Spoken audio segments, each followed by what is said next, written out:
And now, live from the Macon studios of News Talk 940 WMAC, it's Your Money.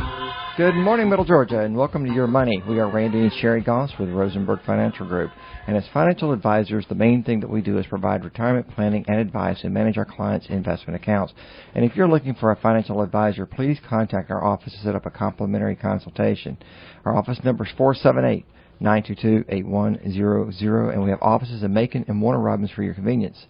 To find out more about us, visit our website, retirerelax.com, where you can read a number of special reports and listen to past radio show broadcasts. And you can sign up to receive our free digital feeds, which provide great information on various subjects in short video format. And we also offer free seminars to the community or civic groups and churches. So if you are looking for a guest speaker, please contact us. And Sherry, I think you've got a couple more on the books already, right? I do. I'm pretty excited. But if you'd like to call into the show today, call 478-742-0940, or you can send me an email to randy@rfmoney.com, and we'll cover your question in a future broadcast. Well, welcome, everyone, and thanks for joining us. Sorry we were a little bit of a mess last weekend. I could not see because I left my glasses on my office desk, and Sherry was choked up for the construction going on here at WMAC radio station. Anyway, we're back with glasses in hand, or on face, and Sherry appears to... be better than she was last week and in good humor. I feel better, too. Yeah. I think I slept better. So let's see how it goes today. Anyway, thanks for bearing with us last week. It's nice. It's going to be nice weather, and the weather is getting cooler. And I looked up the extended forecast to see what it's going to be for the next several days, and it appears to be cooling just in time for football season. Today's football schedule looks like a lot of good football, and this weekend's number one ranked Dogs takes on UT Martin, which I'd never heard of until I looked it up.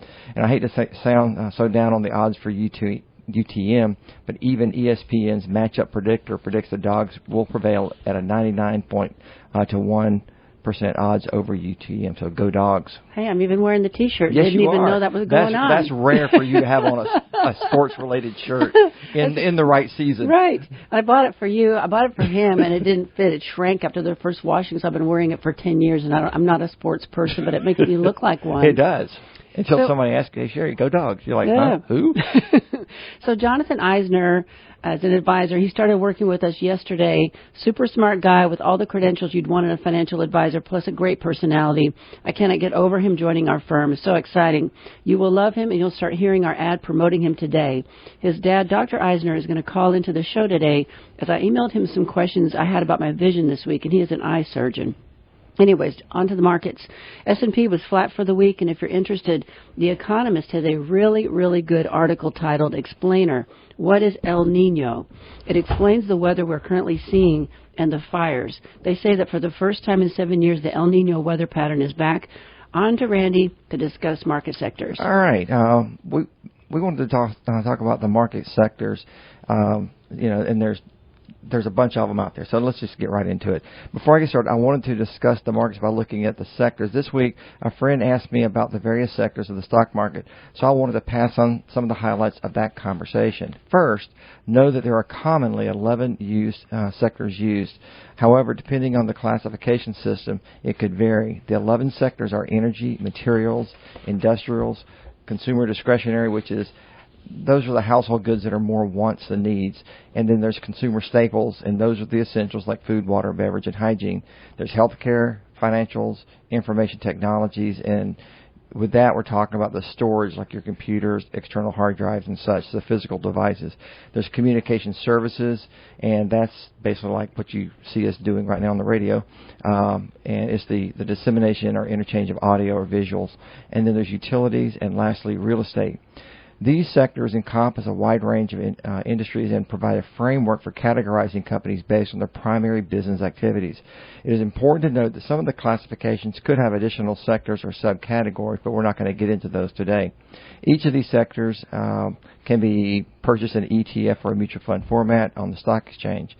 This year, according to Select Sector Spider, SPDR, and it's affectionately called the Spiders, the broader market from 6 months ago showed a positive return of 8 of the 11 categories, with financials, real estate, utilities indicating a negative return, while technology, communication services, consumer discretionary, and consumer staples led the way with double-digit returns. The remaining 4 sectors were positive but lagging significantly from behind the leaders. Now, moving forward 3 months, indicators reflect an entirely different picture. The only two sectors negative were energy, which was the same on the 6-month chart, and utilities, still lagging behind the broader markets. The harder charging technology, communication services, discretionary, and consumer staples categories pulled back. Tech fell back by 21.74%, and consumer discretionary was about in the same boat, pulling back a little more than 20%. Granted, these are still positive, but at that point, you start wondering what's the next several months going to be like with regard to these sectors. Now, in the latest chart that I was looking at, and that's the year-to-date, energy, healthcare, and utilities are down, and technology, communication services, consumer discretionary, and consumer staples are back out in front, with industrials and materials gaining strength. But the remaining sectors are almost flat, and some are flashing red. So you can see the volatility in these markets in these charts. So what are the advantages of watching the sectors? First, it could assist you in better diversifying your individual portfolio. Granted, if you purchase sectors over the last 6 months, you could have been making a lot of trades just to keep up with these fluctuations. Next, you may get a better understanding of the specific sectors. So if you're just watching one sector, you may get a better appreciation of the forces applied to the market, to include inflation, key players like the Fed or the election that's coming up, as well as the influence from external factors such as outside the U.S., such as Russia and China. Another benefit of watching the sectors is it makes efficient use of your time. Instead of tracking individual stocks, you're looking at the broader sectors. And with that, some people make a good living from specializing in specific sectors where they have a deep knowledge. So a background in chemical engineering, say, or you worked for Dow Chemical, and then that's where you focus on because that's what you know. That's what you know. Yeah, you're right. Even if they spent an entire career with one company, they could acquire an immense amount of skill and knowledge in that sector. Okay, those are some of the advantages, and like everything in life, there are disadvantages just watching the market sectors. You must be careful not to be so focused on one particular sector that you miss out on potential opportunities in the broader markets. And more importantly, you must be on alert for the events that cause broader markets to retract. Think COVID in the past, and a few more examples would be the Exxon Valdez, the government putting a squeeze on the petroleum industry by shutting down important pipelines like Keystone. Actions like these don't just affect one sector; they can affect the broader markets. Other cons of focusing in sectors is the lack of diversification, the difficulty of your timing of the exit of the market that you're in. Which is why people need to use trailing stops if they're investing for themselves. Exactly. And be sure you understand the software that you're using. There's nothing worse than missing an opportunity to get either in or out of a holding because you don't know how to use the software, that is, if you're using any, to amplify your strategy. I would say, too, that it's important to diversify. I know Warren Buffett calls diversification de-worsification, but he also has a highly skilled team of analysts to cull the information to make long-range decisions for him. And that's a good point, but he has invested heavily in many different sectors to include financials, consumer goods, technology, industrials, healthcare, and energy. And that's 6 of the 11 sectors, so in essence, he is diversified. But Buffett focuses on value investing by seeking companies with strong fundamentals and competitive advantages. But he does adjust his portfolio based on the market conditions and investment opportunities. And before we go on, understand, by solely focusing on the sectors, you may overlook other opportunities such as bonds, commodities, or international markets. Diversifying across different assets can help you reduce the risk, basically smoothing out the ride and hopefully enhancing your returns. So that's the sectors. There you go. All right. So I'm going to go ahead, and Dr. Eisner has not called in, so I'm going to go ahead and cover this in case he doesn't. I noticed in the past couple of weeks that my eyes are dry from screen time because we've been working a lot of hours for a long time. So I ordered blue blocker glasses from Zenni Optical a couple of years ago. And I've been wearing these things thinking that they were going to prevent me from having any issues with my eyes, but I've just been feeling in the last 2 weeks that they're not doing any good. And that my vision feels a little blurry and my eyes feel strained. So I reached out to Dr. Eisner, who did my PRK in 2020 and gave me 20/20 vision in my left eye for reading and the same for my right eye. Good morning. You're on with Rainey and Sherry. Hello. Good morning. Hey, how are you? Good, Doc. How are you doing? This is Dr. Eisner. Great. Yay. I was just starting to talk about you. Tell everybody what you do. Tell everybody what I do? Yeah. Am I alive? Yeah, you are. You're live you are on air. That's right. So I better be careful what I say then, right? Absolutely. We know you. You're very politically correct, and you don't say ever anything that would be weird. I would never say never ever. Nobody would ever disagree with. Never. I am a LASIK surgeon. I'm an ophthalmologist, and I have specialized for the last 20 plus years, since the year 2000, in LASIK, or what they call refractive surgery. And while I've done lots of different types of eye care, glaucoma, cataracts, all that stuff, exclusively since the year 2000, I've done LASIK, which is, most people know, laser surgery to get rid of glasses and contact lenses. Which I had and was amazing. What I do, which is amazing.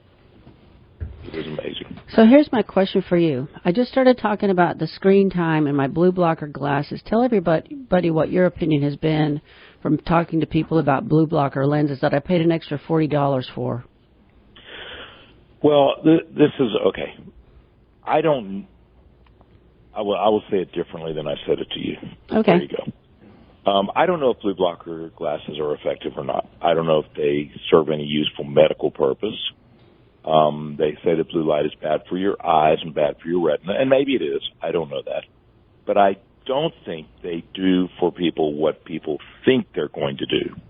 So the perception is that if you have computer fatigue, that blue blocking glasses will alleviate that fatigue and keep your eyes healthy and safe. And I have yet to really talk to any or many people that tell me that has happened. So what I think is probably more likely is when we stare at a device, and they've done studies on this, when you stare at a device, computer, a tablet, phone, and maybe the computer is the worst offender, but we all stop blinking. It's subconscious. We stop blinking, you stare. And when you stop blinking, your eyes dry out. And if your eyes dry out, then they get tired. You get visual fatigue, you get blurry vision, etc. And in general, the studies show that the blink rate drops from about 30 times a minute to about 6 times a minute, which is shocking. It's stunning. I always heard for many years, I heard that when we stare, we stop blinking. But I think a year and a half or 2 years ago, I heard that statistic, that number. And when I tell people that, they're stunned because immediately. I was when I read. Yeah, I was too, and I meant to count it when I was staring at my computer, and I forgot because I was so busy staring at my computer. Right. Yeah. And again, it's hard because you can't. It's a difficult balancing act because you can't concentrate on your work and on blinking. Right. You can be a little bit more aware. You can try to look up and look away and blink more often. You can put some tears in, but I think, and again, I don't know that this is true. I don't know that I've read an article about it. It may be out there. I think that computer fatigue is more due to eyes drying out. In fact, there's probably an epidemic, actually, because if you think about what I just said, and you carry that up and down through the ages, so is it the case that 6-year-olds that are on their tablets all day long playing video games? Good point. Is it the case that in 20 years or 30 years or 40 years they're going to have horrifically bad dry eye problems because they don't blink? I don't know. So there was an article in the Wall Street Journal just this week about exactly that. It says kids aren't spending enough time outside, and it's fueling an epidemic of nearsightedness. Nearsightedness develops in children ages between 5 and 16, and it's closely linked to a lack of exposure to sunlight. Half of the global population is expected to be nearsighted by 2050, which is already up 30%. So when your eyes don't get enough light, they grow longer, and the longer shape makes it harder to focus, so objects in the distance appear blurry. I think this is horrific. Well, Doc, it doesn't sound to me like you're going to be out of business anytime soon. Oh, my gosh, you need to bring on a partner. We love nearsightedness. Well, let me ask you. We want them to get sunlight. Everyone, go get in the closet. And it says kids are spending 7 hours a day on their screens. Yeah. There's a whole other conversation we can have unrelated to eyes about sunlight and vitamin D, that vitamin D is so good for us and so healthy for our bodies and keeping us from getting sick and getting disease, but that we're blocking all the vitamin D with all the suntan blockers and lotions and not going out in the sun. So that's a whole different kind of conversation. But Well, yes, I think between the vision and then the neck, Oh my gosh. Oh yeah. Well, Doc, let me ask you a question. Based on your opinion about staring at the screen too long and the blue coming off the screen, what about turning your screen to like the dark mode? Have you thought about that, or do you have a comment on that? I don't know, because again, I'm not an expert on blue light. I don't have a strong opinion on blue light. Mm-hmm. What I do think is what I said, that if there's a benefit of blue blockers, I think it's more of a subtle long-term benefit than an immediate benefit. And that's what I think people think they're getting. They think when they buy, oh my gosh, my eyes get worn out, I get tired, I'm blurry by the end of the day. But if I get these blue blocking glasses, that's going to fix all that. I don't think that's the case. Gotcha. And and if you turn to a dark mode, I don't think that's going to change anything about blinking. your blinking in your dry eyes. Yeah. Well, I took your advice and I ordered some drops, and I have them laying on my desk. So I remembered I used them 3 times yesterday, and man, it made all the difference. It's such a simple thing to do, but you just don't think about it because your head is so busy. And you got to keep it on your desktop where you can see it instead of putting it in your desk drawer, because you'll forget about it. Let me tell you why people don't think about it, because I have it all the time. I have people that I've treated for years. They've done great. They come back. They're blurry. And I go, well, maybe your eyes are just a little dry. Put some drops in. Their vision gets way better. And I think the reason people don't think about it is because when they think of dry eyes, they associate it with redness, pain, burning, stinging, some type of unpleasant symptom, not blurry vision. And a lot of times the first level is just blurry vision. Wow. Well, this is a great thing for people to listen to. With everybody working from home, staring at computers all day long, this is only going to get worse. You're going to have to expand. Well, hey, and before we let you go, we'd like to congratulate you and your wonderful wife for raising such a wonderful young man who is now working with us. We are so excited to have him on our team. I can't even tell you. He's amazing. Well, we've heard rumors. We heard rumors that he made it over to your camp. Look, he got down there and had all the photos hanging on the wall in 30 minutes. So. Saw the pictures. He's ready to go.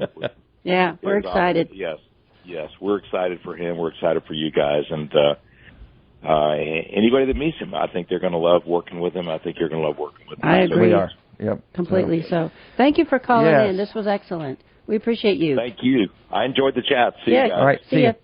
So, if you're driving down the road and you're blurry, or you're like I was, the case with me, I had bifocals, and I was trying to drive home one night in the pouring rain and pitch black, and I couldn't see how far away anything was, and it was terrifying. So I get to the loft, and I told Randy, on the way home, I hear an ad. Dr. Eisner had a radio ad on 940, get 20/20 vision in 2020 for 20% off. What a great marketing. I called the next day. Yeah. He's a great guy, so if you're having vision problems, you might want to check him out. It was money well spent. I think you'd enjoy it if you give him a call. So we'll just give him that free plug there. I can see at night now. If you need something to do with your eyes, call Doc Eisner. All righty, Randy. All right. Last week, I had an email asking if it was legal to store money in a safety deposit box. And here's what I found. The bottom line up front are bluff. Yes, it is legal. But let's discuss it a little bit more.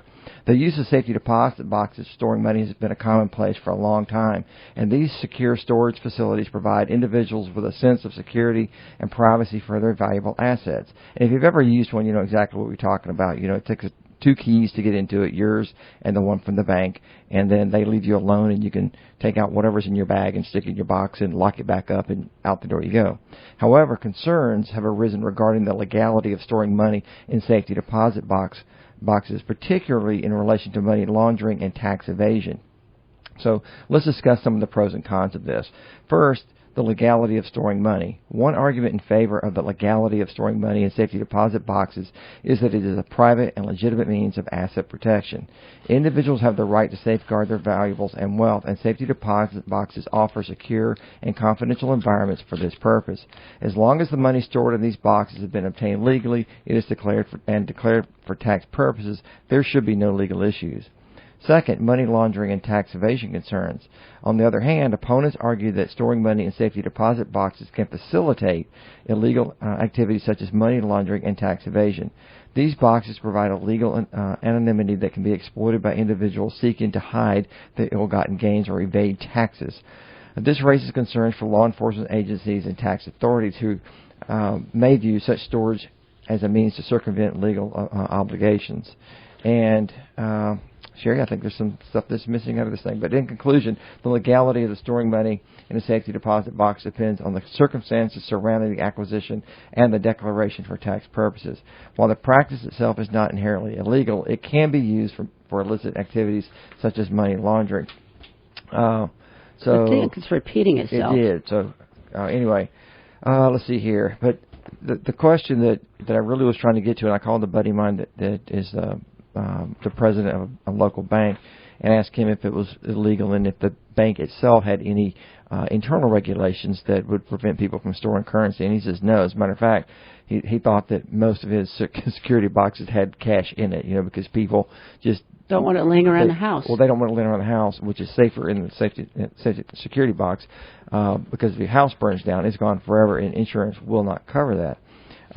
But with laws that are strengthening this practice, like the U.S. Patriot Act, it's trying to stop the illegal transfer of funds, for off the book or illegal transactions. And if you've ever watched Breaking Bad, the main couple in the series rented a storage facility and had pallets of cash in there because they couldn't go put it in a safety deposit box. That was a good show. Yeah, it really was. I say that just to illustrate that there are plenty of other options to keep cash off the books, and I don't believe that the banking industry would want the restrictions for customers. There's a lot of political arm wrestling for it to have passed. I think people are going to store it wherever they want, and right. I don't think the bank has any ability to control illegal activity just by. They're not. The whole point of it is they don't know what's in there because it's none of their business. Right, but I think that's where government and their programs like the Patriot Act could be used to try to curb that to some degree. But anyway, I wanted to thank the listener for the question. It was a really good question, and it provided just going out and doing a little extra research on my part to get a better understanding of it.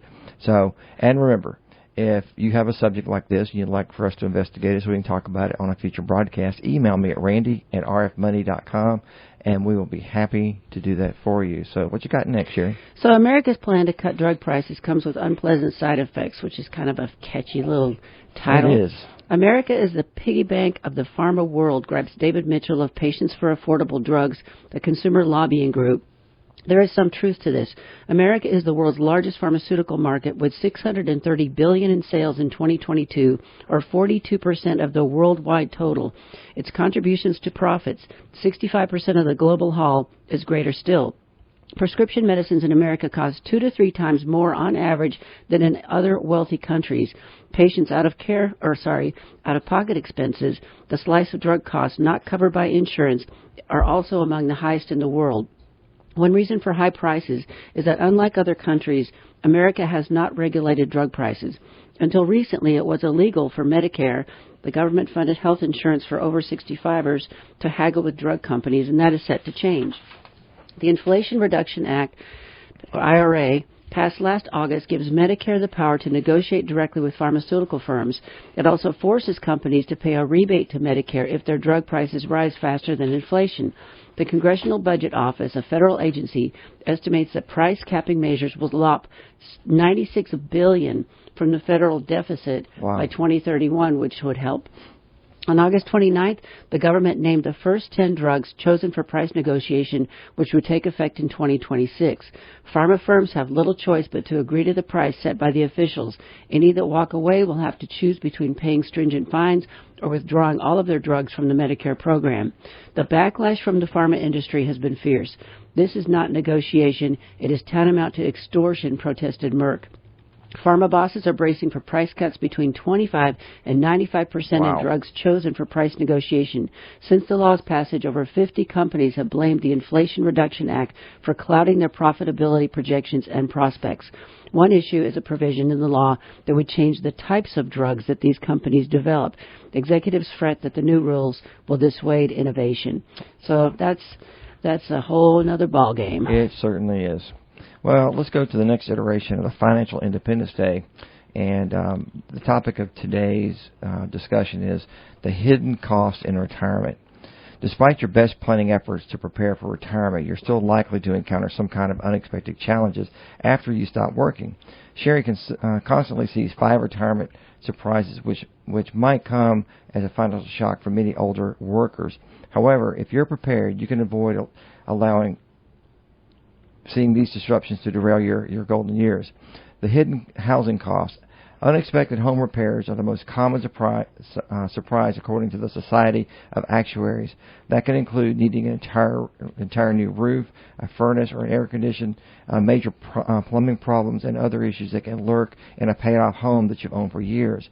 Experts recommend setting aside 1 to 2% of your home's current value for annual maintenance and repairs, as well as having your home thoroughly inspected by a professional who can help you identify potential problems. Another consideration is budgeting for improvements that can help you age in place, such as wheelchair access or a walk-in shower, better lighting, ergonomic door handles, and more. And I just had a client this week. I put the wrong note in here. I had a client this week that just had polybutylene pipe burst, and he came home to water everywhere. We've had that happen ourselves. Oh, my gosh, what a nightmare. But, a roof today can cost you, even for just a moderately sized house, $12,000. I saw a person this week that's what they're having to come up with. They're retired, and they don't on a fixed income, and $12,000 for a roof. Our neighbor at the lake paid $26,000. What? Yep, so they had to, it was not a small roof, but it was kind of a complicated one. Wow. Anyway, next is uncovered health care costs. Health care is the single biggest line item retirees need to consider. While Medicare can be a huge benefit for retirees, don't assume it's going to cover everything. While Medicare Part A covers hospital stays and Part B covers doctor's visits, you still face prescription costs and copays for services. In addition, dental, vision, and hearing care aren't covered under basic Medicare. Adding Medicare Part D coverage can handle prescription costs, while private Gap insurance can be added to handle expenses not covered by Medicare. Another option is to look at one of the many Medicare Advantage plans, which include Part A and Part B, and can add coverages for vision and dental and other costs. Retirees should budget between $450 and $800 a month for each person, including insurance premiums and out-of-pocket costs. And if you've got the option while you're working, consider opening a health savings account or an HSA, which allows you to save and invest tax-free and doesn't tax withdrawals for eligible health care expenses, including Medicare premiums. So I met with clients this week, and between Medicare and Medigap and paying out of pocket for routine eye and dental exams, it is costing an average of $1,000 a month for the two of them. $1,000 a month on a fixed income. That is a lot of money. It is. And they can probably afford it, but they probably never expected that much, did they? Yeah. No. All right, let's talk about long-term care. The cost of extended care as you age can be shocking. A private room in a nursing home can run more than $100,000 a year. You heard me right, $100,000 a year. While a home care aid will run you around $50,000. Medicare doesn't cover long-term care, and Medicaid assistance is available only after retirees spend down their assets to qualify for low-income status. What is that? $2,500 now. $2,000. Okay. While some retirees can depend on their own substantial savings, or one could get help from family members. Other options to purchase long-term care insurance or to add long care rider to a whole life insurance policy or an annuity. The best time to shop for long-term care coverage is in your 50s or early 60s. And it's harder to get than ever. That's right. And if anybody's interested, email me at Sherry, Sherri, at rfmoney.com. Because I have a new company that has a plan that you can do a lump sum up front to prepay and be locked into a benefit. So, yeah, there's a lot of hybrid stuff that's out there now. Yeah, so if you're looking for something like this, let us know. Because it could be long-term care, and if you don't ever use it, the life insurance pays you back the money that you put in. That's right. So aid to adult children. It's only natural to want to help your son or daughter hit by a financial crisis. Decide how much assistance you can reasonably afford and set clear limits with family members before doling out money from your retirement assets. If you expect to be repaid, structure the loan with a written agreement. I see too much of this, and I see kids too dependent upon their aging parents. And what concerns me is the parents spend down their money helping out their kids. Are the kids going to be there to take care of them when they get old and they need help? That's right. That's the bottom line. All right. Next, let's talk about the death of a spouse. Beyond the emotional shock of losing one's life partner, there can be significant financial implications too. To stave off this eventuality, put together a financial plan that includes the loss of either spouse, along with an up-to-date will, a power of attorney, and a healthcare power of attorney. Even a couple with simple finances can benefit from an estate plan. And if your situation is simple, everything goes to each other, then equally to the kids, you can use an online legal form company like LegalZoom.com or NoLo.com, and then you just have to go to the bank and have them notarize the documents that have to be notarized. And if you're a client of ours, we'll notarize it for you. Right. So. But yeah, it's not hard to do if you have a simple situation. You don't need to spend $1,000. Right. All right. The financial options include insurance to cover your final costs at the loss of income, as well as structural pension payments so they can continue after the pension recipient passes on. Social Security survivor payments also need to be considered before you start collecting benefits. Surviving spouses can collect a portion of the deceased partner's benefits as early as age 60 or 50 if you're disabled. Delaying benefits after your full retirement age increases the benefit payments, which also leaves more for a surviving spouse to collect. The bottom line, once you've stopped earning income, protecting your retirement assets is the single most important financial move that you can make. And this is what we do. We manage our fee clients' investment accounts with an eye toward avoiding large losses, which can be a disaster in your retirement years when you're taking money out monthly for distributions to live on. That's right. And considering how you'll handle your health care expenses and other unpredictable retirement costs needs to be part of your retirement planning. Very good. So what's behind the $1 trillion in credit card balances? Credit card interest rates have hit record highs with the current average rate at 22.16%, up from 16.6% a year ago. That increase adds about $25 a month in interest on the average credit card balance of $5,733, according to TransUnion. Given that relatively modest increase, it is hard to blame credit card rates as the reason for America's surging credit card balances up over $1 trillion for the first time this month. Instead, the $1 trillion number is fueled by still elevated inflation. Consumers continue spending, and a smaller share of borrowers paying off their statements in full, say analysts and financial advisors. High interest rates are supposed to slow spending by rewarding savers and making it more expensive to borrow money, including on a credit card. But credit card companies fighting for market share have continued to shower consumers with zero-interest promotional offers. These offers have helped lenders open a record $89 billion worth of new credit lines so far this year, according to data from the Federal Reserve. Wow. So one main reason balances are up is Americans are spending more on non-essential items such as travel and clothing, even as they curb spending in other categories. Though the majority of people say they are still able to save, a growing share of adults are reporting rising debt levels, and the survey showed. If higher minimum payments are straining your budget, you should probably refinance your debt with a personal loan or a balance transfer offer. There are several ways to refinance, including transferring multiple balances onto one lower interest rate card and then stop spending.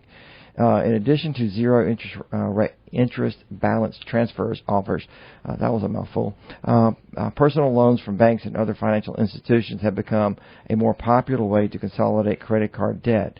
The current average rate for a 24-month loan is 11.48%, about half the rate for credit cards. Credit card borrowers who decide to refinance with a personal loan tend to have higher credit scores than those who don't, the TransUnion study found. Still, refinancing a loan doesn't necessarily help get out of debt. Borrowers who use personal loans to pay off credit card debt tend to build most of that balance back within 18 months, according to the study. And I've seen this over and over my whole life. Consumers should be careful not to take on more credit than they need, even if tempted by low promotional rates. There's a quote at the end of this article. We humans tend to overestimate our capacity for self-restraint. Yep, amen. Anyway, we've blown through our halftime, but we're going to go ahead and give you the little spiel here. You've been listening to Your Money with Randy and Sherry Goss with Rosenberg Financial Group. And if you'd like to call in today to contribute to the show, the number is 478-742-0940.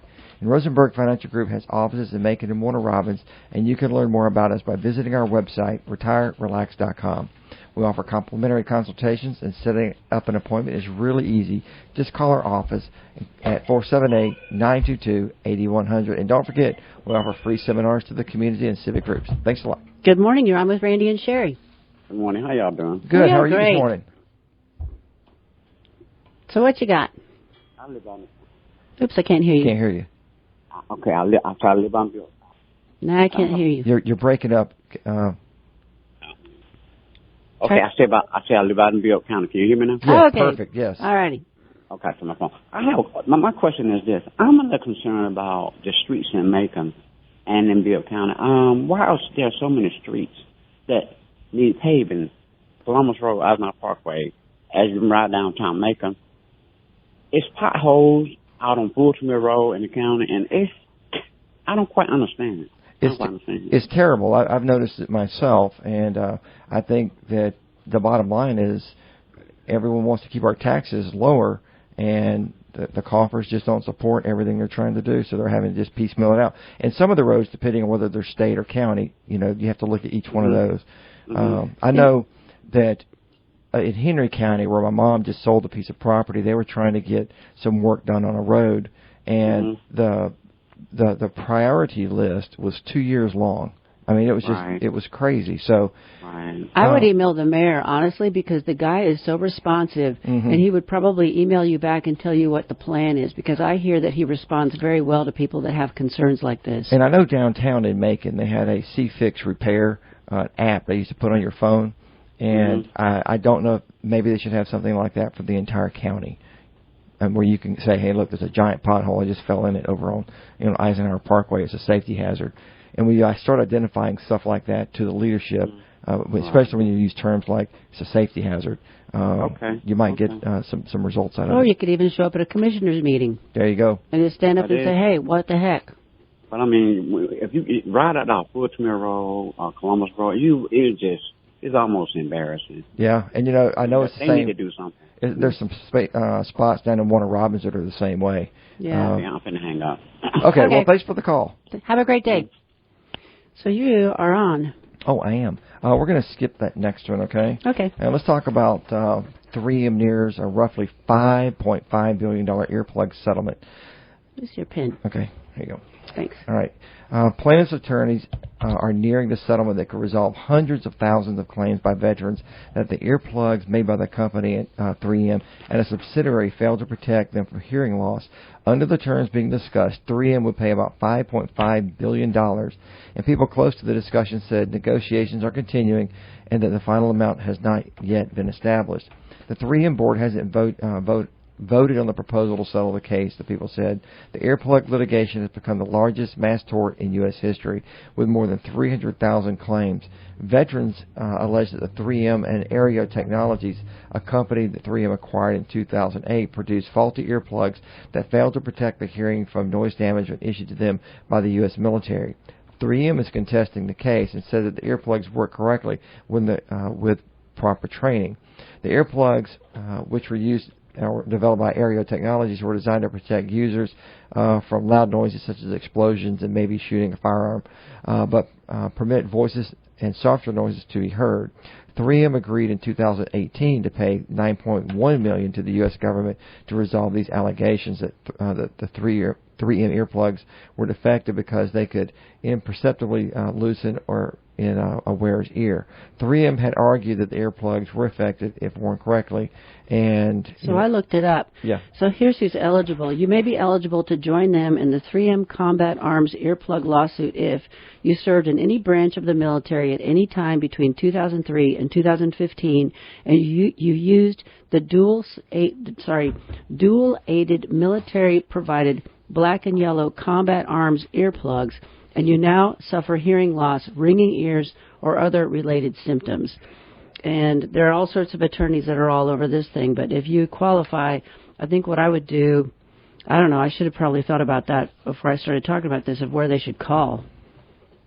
I think that would be a very easy thing to find, because I've heard commercials on the open air on the radio. Okay. Saying if you're were a member of the armed forces during a period of time, call this number. So there's a number of attorneys in any large tort case that they get on board with the main person that's driving the lawsuit, and they acquire people that have these claims.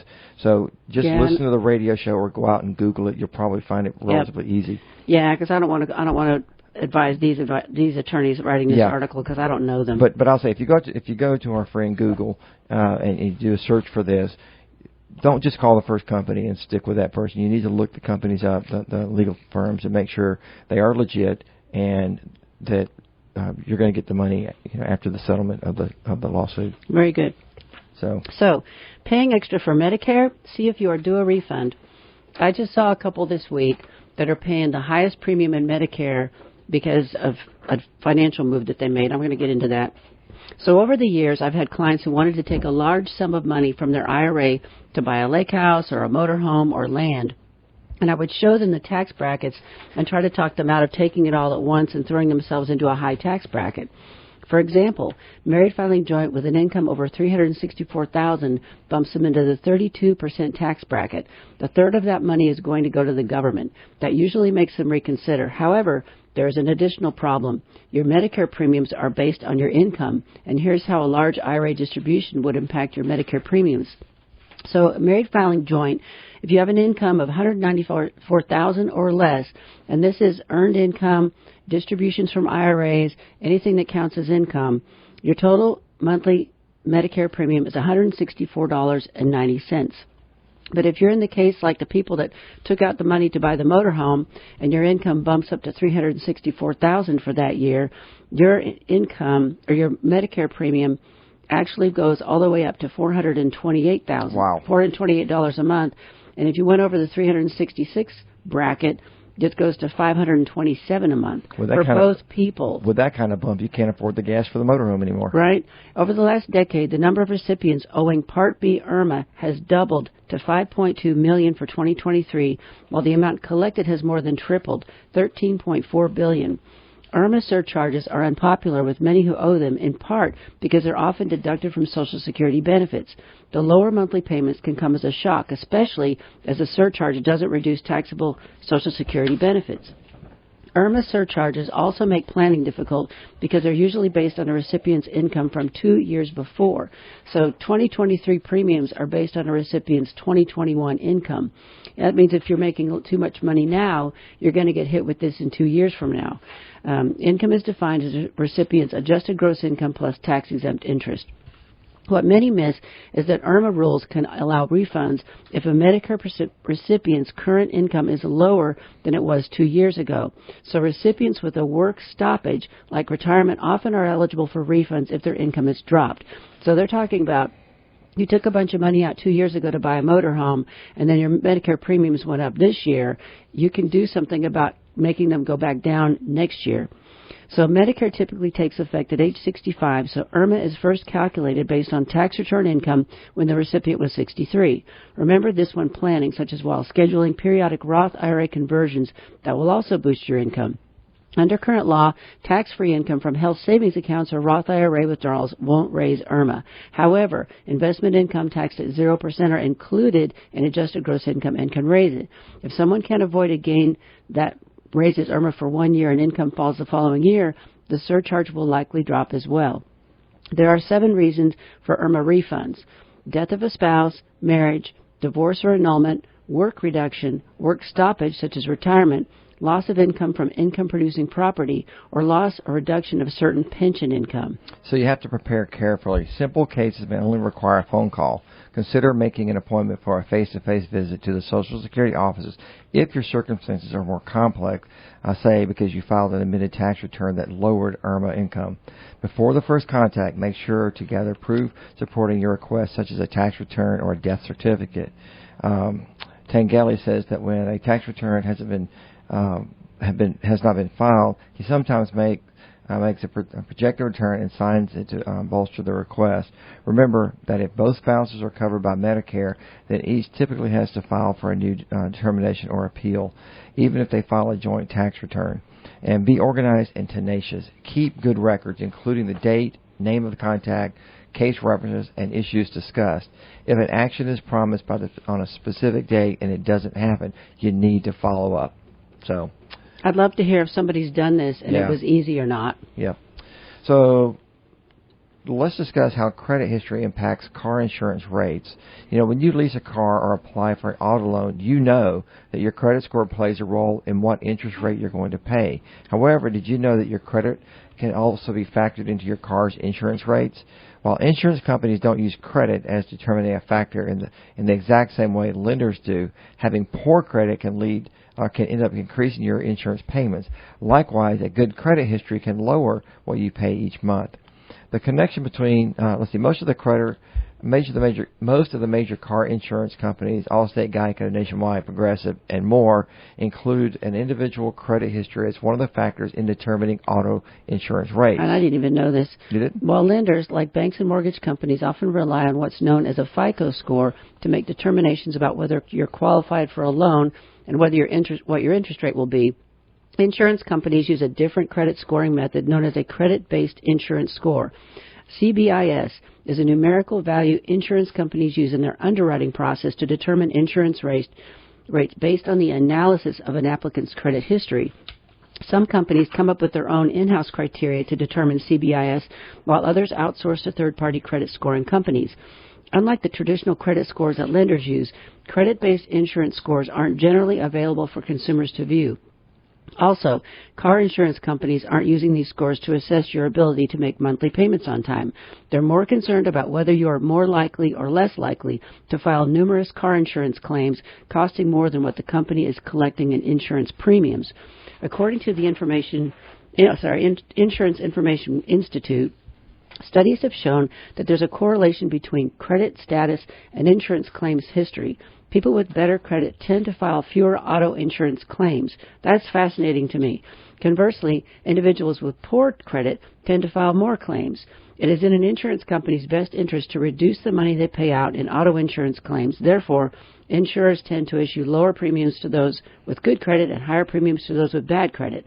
If your credit is good, however, you could benefit from lower car insurance rates because insurance companies are betting that you won't be filing many claims costing their company money. Right. And according to the insurance comparison site at Zebra, the average annual auto insurance premium for someone with excellent credit is about $1,506, while someone with poor credit would pay about $3,140. That's crazy. That is crazy.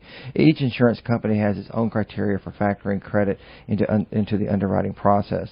The weight given on various components that make up an individual's credit worthiness, such as a payment history, amount of outstanding debt, and the length of the credit history, can vary from one user to the next. However, being aware of what your credit report can give you insight into what the auto insurance companies will see when they check your credit.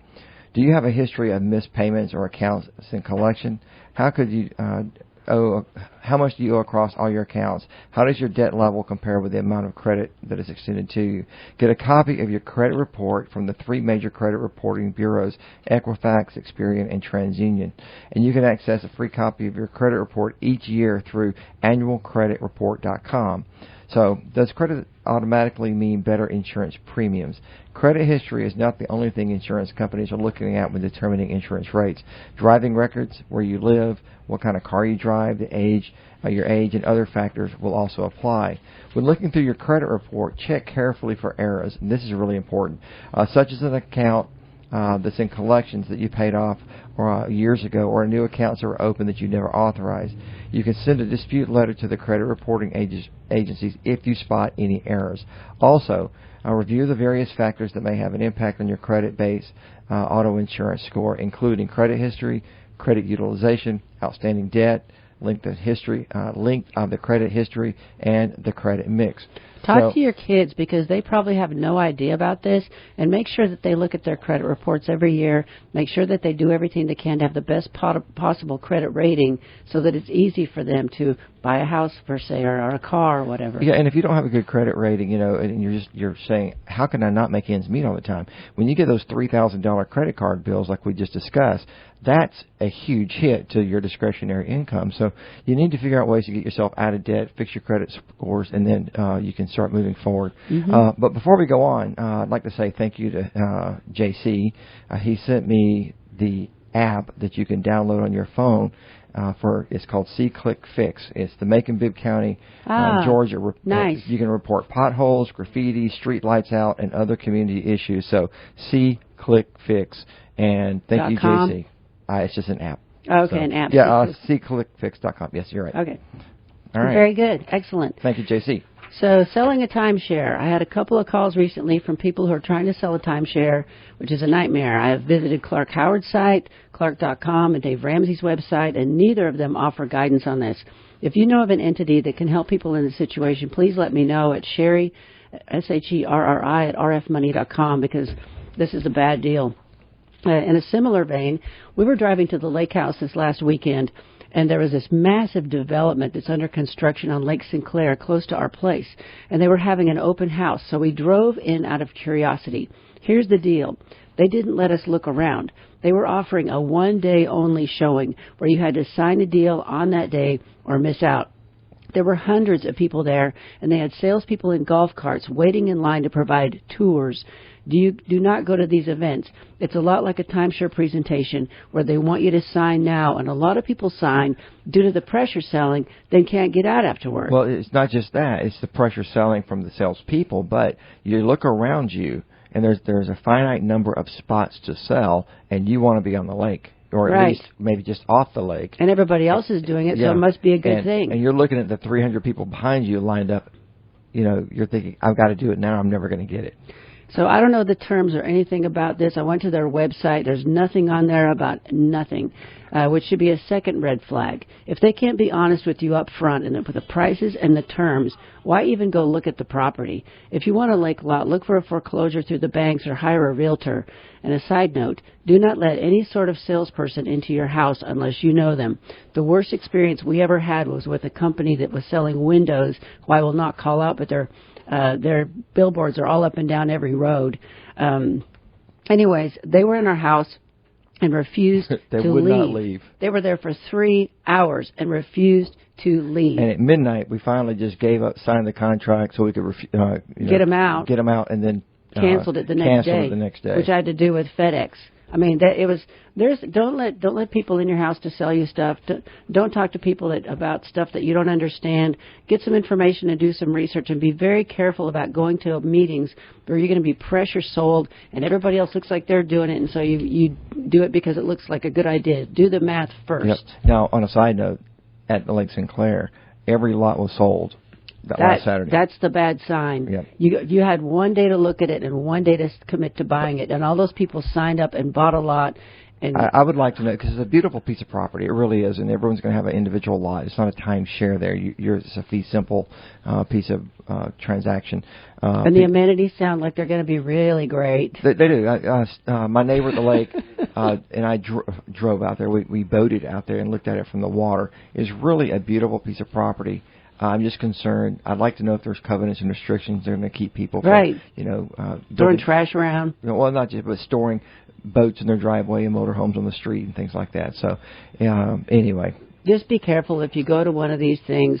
And in fact, anything that says you have to do today, I wouldn't even go. Right. Because there's a reason they do that.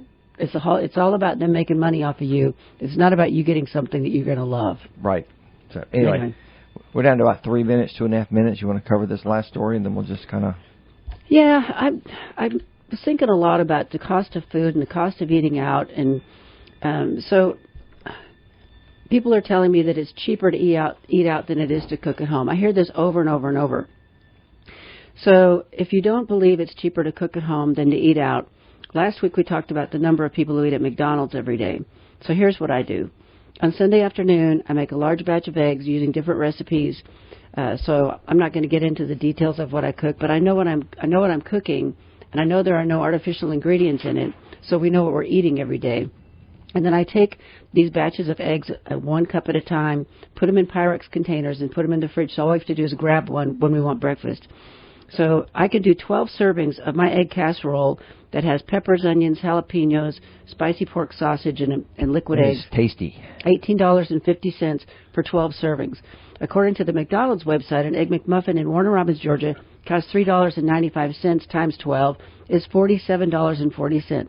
Turn that into a month, and your home-cooked meal is $74 for breakfast for a whole month, compared to a McDonald's bill of $189.60. And my recipe has more protein and fewer carbs.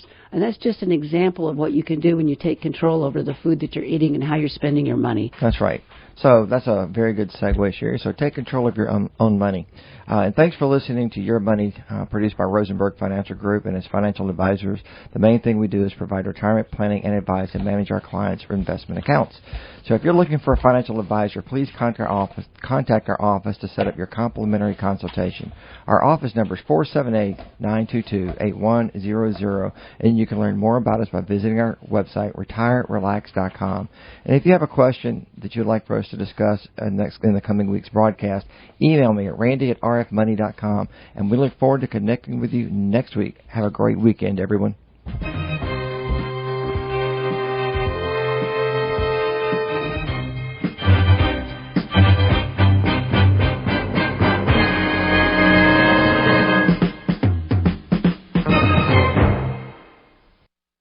Securities and investment advisory services offered through Osaic Wealth Incorporated, member FINRA SIPC. Osaic Wealth is separately owned, and other entities and or marketing names, products, or services referenced here are independent of Osaic Wealth.